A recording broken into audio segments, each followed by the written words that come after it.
Six class. आज मैं आपको हिंदी सेकंड में लेसन 11 कारक पढ़ा रही हूँ।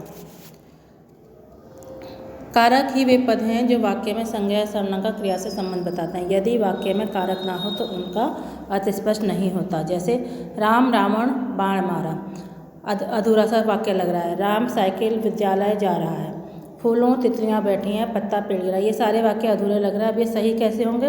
राम ने रावण को बाण से मारा, रामन साइकिल से विद्यालय जा रहा है, राम ने फूलों पर तितलियां बैठी हैं और पत्ता पेड़ से गिरा। इन सभी वाक्यों का अर्थ अब स्पष्ट हो रहा है, इसलिए इसका कारण है इनमें प्रयोग हुए रंगीन शब्द ने, को, से और पर। वाक्य में प्रयुक्त ये चिन्ह ही कारक चिन्ह कहलाते हैं। तो जो शब्द संज्ञा या सर्वनाम का संबंध क्रिया से स्थापित करते हैं उन्हें कारक चिन्ह या परसर्ग कहा जाता है। कभी कभी कुछ वाक्यों में परसर्गों का प्रयोग नहीं होता है, जैसे सोहन दूध पीता है। यहाँ सोहन और दूध के बाद किसी परसर्ग का प्रयोग नहीं हुआ है, इसलिए ये भी कारक ही है, लेकिन यहाँ प्रयोग नहीं हुआ है। ध्यान देने की बात परिभाषा क्या होगी कि संज्ञा या सर्वनाम के जिस रूप से उसका संबंध क्रिया से जाना जाए उसे कारक कहते हैं। कारक के भेद होते हैं 8।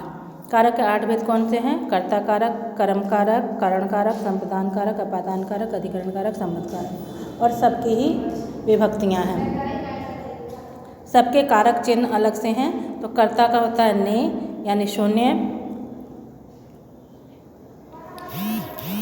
कर्ता कारक का मतलब होता है क्रिया को करने वाला और इसका चिन्ह होता है ने। कर्म कारक का मतलब होता है जिस कार्य पर क्रिया का प्रभाव पड़ता है और उसका चिन्ह है के, को। करण कारक का होता है करण कारक का क्रिया का साधन होता है और से द्वारा के द्वारा इसका चिन्ह होता है। संप्रदान कारक का अर्थ होता है जिसके लिए क्रिया की जाए यानी जिसके लिए काम किया जाए, इसके चिन्ह के लिए और को। अपादान कारक क्रिया जिससे अलग होना बताए यानी काम का अलग होना बताए, वो उसकी होती है से यानी पृथकता, अलग होने का भाव। अधिकरण कारक क्रिया के होने का स्थान यानी जहाँ पर काम हो रहा है वो स्थान बताए और इसका होता है में और पर। और संबंध कारक से आपको पता ही चल रहा है कि जिसमें संज्ञा सर्वनाम का संबंध बताए का, के, की, रा, रे, री। और लास्ट में आता है संबोधन कारक, संबोधित संज्ञा यानी किसी को आवाज़ देना, हे और अरे। तो ये आपके सारे 8 कारक हो गए, 8 कारक के चिन्ह हो गए। अब इसकी हम आपको विस्तार पूर्वक परिभाषा बताते हैं। तो कर्ता कारक परिभाषा, कर्ता का अर्थ है क्रिया को करने वाला। जिस शब्द से क्रिया के करने का पता चलता है उसे कर्ता कारक कहते हैं। जैसे कपिल पुस्तक पढ़ता है, तो यहाँ पर इन वाक्यों में कपिल करता है, दूसरे वाक्य क्रिया भूतकाल में। कपिल ने पुस्तक पढ़ी तो दूसरे वाक्य क्रिया भूतकाल में है, अतः कर्ता के साथ ने परसर्ग का प्रयोग हुआ है। दूसरा कारक है कर्म कारक का। वाक्य में जब क्रिया का फल कर्ता पर ना पड़कर कर्म पर पड़ता है तब कर्म कारक होता है। तो इसका उदाहरण है कर्म कारक का चिन्ह हो या परसर्ग है को। कभी कभी को का प्रयोग नहीं भी होता है, तो इसका चिन्ह है वह इसका उदाहरण वह पुस्तक पढ़ता है, परसर्ग इसमें नहीं है। उसने पुस्तक को पढ़ा, इसमें परसर्ग को है। और इन वाक्यों में पुस्तक कर्म है। ठीक है। कर्म कारक की पहचान करने के लिए मुख्य क्रिया के साथ क्रिया क्या लगाकर प्रश्न करते हैं। जैसे वह क्या पढ़ रहा है, तो उसमें उत्तर मिलेगा पुस्तक, तो यह उत्तर ही कर्म है।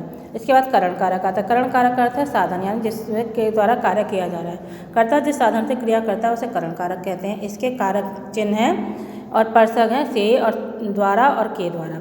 उदाहरण है बच्चे फुटबॉल से खेल रहे हैं, इसमें फुटबॉल खेलने का साधन है। और राधा ने पेंसिल से चित्र बनाया, यहाँ पेंसिल चित्र बनाने का साधन है। तो ये हो गया करण कारक। चौथा कारक है संप्रदान कारक। संप्रदान कारक का अर्थ है देना। वाक्य में जैसे कुछ दिया जाए, जिसके लिए कुछ किया जाए, उसे हम संप्रदान कारक कहते हैं। इसका कारक चिन्ह या परसर्ग है को और के लिए। तो क्लर्क ने कर्मचारी को वेतन दिया और पुत्री माता के लिए साड़ी लाई, सिपाही ने देश की रक्षा के लिए जान दे दी। यहाँ पर देने का भाव है, तो ये हो गया संप्रदान कारक। पांचवा कारक है अपादान कारक। जिससे अलग होने का भाव प्रकट हो उसे अपादान कारक कहते हैं। इसका कारक चिन्ह है या परसर्ग है से। निधि ने कुएं से पानी निकाला, चिड़िया पेड़ से उड़ गई, वह छत से गिर गया। इन तीनों में जो है कुएं से पानी को बाहर निकाल कर अलग कर दिया गया, पेड़ से चिड़िया उड़ गई तो वो अलग हो गई, छत से बच्चा गिर पड़ा तो वह अलग हो गया। तो यहाँ पर अलग होने का भाव है, तो यहाँ पर है अपादान कारक। इसके बाद आता है छठा कारण अधिकरण कारक। क्रिया के आधार को अधिकरण कहा जाता है। क्रिया का आधार बताने वाले शब्द अधिकरण कारक कहलाते हैं। इसके कारक चिन्ह या परसर्ग हैं में और पर। माता जी आंगन में हैं, मेज पर पुस्तक रखी है, मुंह में कलम मत डाली। इसके बाद आता है संबंध कारक। संबंध से जिसका संबंध जिस कारक शब्द के जिस रूप से किसी व्यक्ति या पदार्थ का दूसरे व्यक्ति या पदार्थ से संबंध ज्ञात होता है उसे संबंध कारक कहते हैं। इसके चिन्ह हैं का, के, की, रा, रे, री। जैसे यह पुस्तक राजू की है, यह मेरा मकान है, यह मेरी कलम है। तो यहाँ पर एक पुस्तक राजू की या और मेरा मकान, अब अपनी चीज़ के बारे में बताया जा रहा है, अपनी कलम, तो ये संबंध है उसका उस चीज़ से, तो ये संबंध कारक है। लास्ट कारक है संबोधन कारक। किसी को पुकारने, बुलाने या संबोधित करने के लिए जिन शब्दों का प्रयोग किया जाता है वे संबोधन कारक कहलाते हैं। इनके चिन्ह हैं हे और अरे। हे भगवान रक्षा करो, अरे कहाँ चल दिए, बच्चों मन लगा कर पढ़ो। संबोधन कारक के साथ विस्मयादिबोधक चिन्ह लगता है, जिसे ये विराम लगाकर बिंदी लगाते हैं, ये विस्मयादिबोधक चिन्ह होता है। इसी के साथ पाठ समाप्त होता है। आशा करती हूँ आपके पाठ समझ में आ गया होगा।